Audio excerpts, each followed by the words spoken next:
कभी सोचा है कि हमारा ये जो ग्रह है वो एक विशाल अधूरी मूर्ति की तरह है।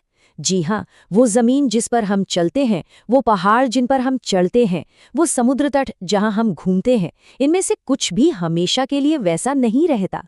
कुछ अनदेखे कलाकार हैं जो लगातार इसे एक नया आकार, एक नया रूप दे रहे हैं। पर सवाल ये है कि ये कलाकार हैं कौन? तो चलिए आज इसी राज से पर्दा उठाते हैं। आखिर वो कौन सी शक्तिशाली अनदेखी ताकतें हैं जो ठोस चट्टानों में घाटियां तराश सकती हैं और बड़े बड़े पहाड़ों को धूल में मिला सकती हैं। इसका जवाब हमारी सोच से कहीं ज्यादा करीब है और कहीं ज्यादा दिलचस्प भी। आज हम मिलने वाले हैं हमारे ग्रह के 3 मुख्य कलाकारों से। पहला, बहता हुआ पानी, जिसकी शक्ति कभी नहीं थकती। दूसरा, हवा की धैर्यवान सांसें, जो धीरे धीरे अपना काम करती हैं। और तीसरा, बर्फ की जबरदस्त ताकत। हर एक का अपना एक अलग अंदाज है और सब मिलकर उस दुनिया को बनाते हैं जिसे आज हम देखते हैं। चलिए, सबसे पहले उस नींव को समझते हैं जिस पर ये सारी कलाकारी टिकी है। हमें उस बुनियादी प्रक्रिया को समझना होगा जो इन सभी ताकतों के काम का आधार है। ये एक ऐसी प्रक्रिया है जिसमें विनाश भी है और निर्माण भी। इस प्रक्रिया को कहते हैं निम्नीकरण। अब ये शब्द सुनने में थोड़ा नेगेटिव लगता है ना? लेकिन जरा एक मूर्तिकार के बारे में सोचिए, जो संगमरमर के एक बड़े से पत्थर पर काम कर रहा है। उसे अंदर छिपी हुई मूर्ति को बाहर लाने के लिए पत्थर हटाना ही पड़ता है। प्रकृति भी ठीक यही करती है। वो बस पुरानी सतहों को हटा रही है ताकि कुछ नया, कुछ खूबसूरत उभर कर सामने आ सके। अब ये जो तराशने का काम है ना, ये 2 बहुत ही आसान से स्टेप्स में होता है। पहला है अपक्षय, यानी तोड़ना। इसे चट्टान पर हथौड़ा मारने जैसा समझिए, जिससे चट्टान अपनी ही जगह पर टूटकर छोटे छोटे टुकड़ों में बिखर जाती है। फिर आता है अपर्दन, यानी ले जाना।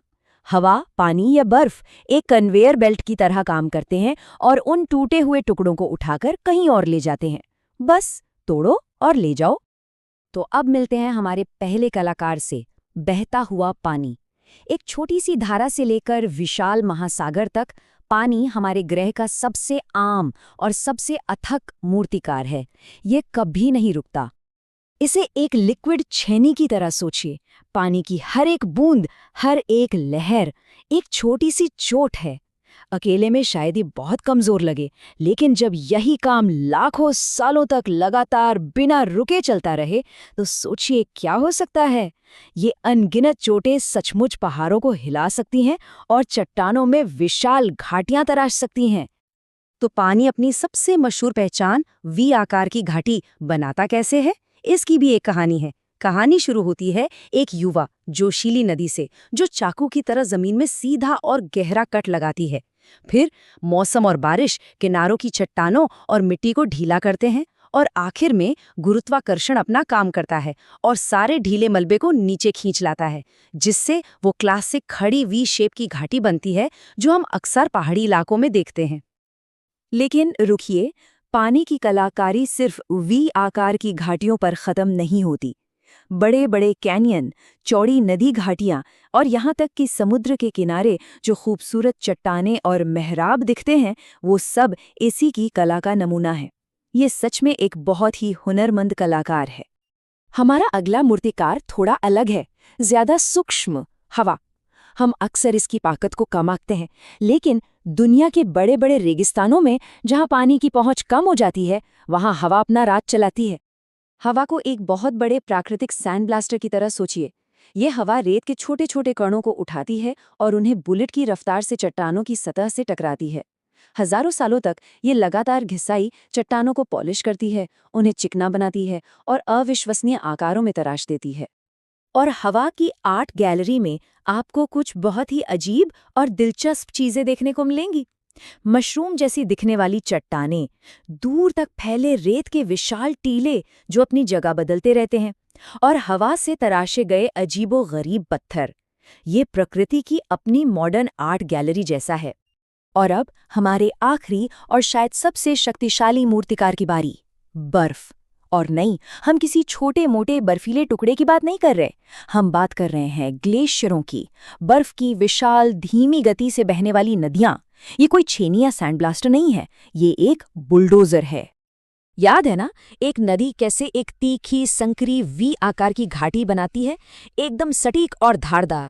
लेकिन जब एक ग्लेशियर उसी घाटी से गुजरता है तो वो नियमों को बदल देता है। वो सिर्फ काटता नहीं, वो जमीन को जोतता है। वो वी के नुकीले किनारों को फाड़कर उसे एक चौड़ी गोल यू आकृति में बदल देता है। ये कच्ची ताकत का एक जबरदस्त नजारा है। तो ये बदलाव होता कैसे है? देखिए, एक ग्लेशियर सिर्फ सतह को खुरचता नहीं है, वो चलते चलते घाटी के किनारों और तल से चट्टानों के बड़े बड़े टुकड़े उखाड़ लेता है, मानो कोई दैत्य अपने रास्ते को साफ कर रहा हो। वो अपने रास्ते में आने वाली हर चीज को चौड़ा और गहरा करता जाता है और पीछे छोड़ जाता है वो विशाल यू आकार की घाटी, जो बर्फ से तराशे गए किसी भी लैंडस्केप की एक अचूक निशानी है। तो हमने देखा कि कैसे पानी, हवा और बर्फ हमारे ग्रह के महान कलाकार हैं।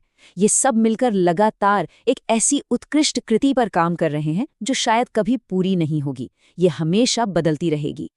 तो चलिए एक नज़र में फिर से देख लेते हैं कि हमने क्या सीखा। हमारे पास 3 मूर्तिकार हैं, पानी, हवा और बर्फ। हर कोई अपने खास औजारों का इस्तेमाल करता है, जैसे पानी की कटाई या बर्फ की खुरचन। और नतीजा, हर कोई अपनी एक अलग अचूक पहचान छोड़ जाता है, पानी की तीखी वी घाटियों से लेकर बर्फ की चौड़ी यू घाटियों तक। और सबसे कमाल की बात जानते हैं क्या है? ये सब कुछ बीते जमाने की कहानी नहीं है। ठीक इसी पल जब हम ये बात कर रहे हैं, ये प्रक्रियाएं हमारे ग्रह को बदल रही हैं।